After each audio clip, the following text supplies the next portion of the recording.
balita, mas tumindi raw ang mga banta sa buhay ni Janet Lim Napoles mula nang lumutang ang posibilidad na gawin siyang state witness sa kaso ng pork barrel scam. Tutol naman dito ang ilang senador at maging si Pangulong Duterte sinabing malabong maging testigo si Napoles. Nakatutok si Bernadette Reyes. Nakangiti at maliwalas ang mukha ni Janet Lim Napoles kanina sa kanyang unang pagharap sa publiko matapos siya ipawalang sala ng Court of Appeals sa kasong serious illegal detention. Nasa Sandigan Bayan kanina si Napoles para sa graft at plunder case na kinakaharap niya kaugnay ng pork barrel scam. Ang kanyang karaniwang suot na kulay orange na damit napalitan na ng puti at asul na polo shirt at maong, tanda na hindi na siya sentensyado. Pinayagan ako ng kanyang abogado na kumustahin si Napoles pero tumanggi siyang humarap sa kamera. Sabi ni Napoles, masaya siya sa naging desisyon ng CA.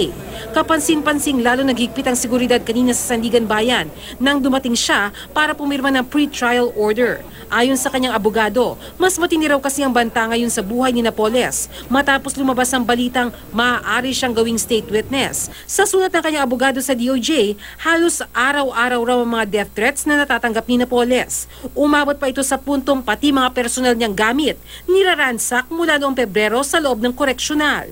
Siyempre mas matindi ngayon ang threat dahil siyempre hindi natin alam kung sino talaga involved eh. Di ba?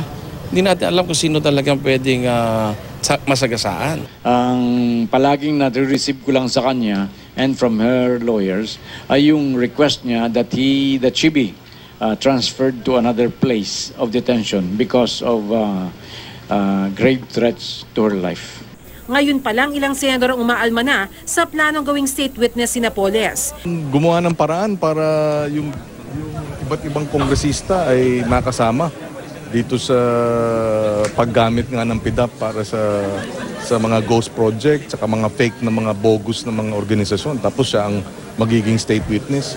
Tinawag ni Senador Risa Ontiveros na travesty of justice na ang mismong utak ng pork barrel scandal ang pawawalang sala. Natatakot siyang maging political weapon si Napoles para iharas ang mga miyembro ng oposisyon. Naniniwala naman si Senator Panfilo Lacson na mas marami pang mga mababatas ang makukulong sakaling tumestigo para sa gobyerno si Napoles. Ang worry ko lang dito, when Mrs. Napoles starts pointing fingers, baka malipat yung quorum sa krame, hindi na rin sa Senate or hindi na doon sa House. At saka sana hindi selective. Kung meron talagang dapat managot, so be it. Nang tanungin si Pangulong Duterte kanina kung gagawin ng state witness ng gobyerno si Napoles, there's a law which says that one of the requirements, at least she appears to be the least guilty.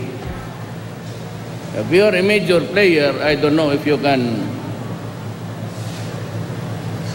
do it. Bernadette Reyes, Nakatutok, 24 Oras.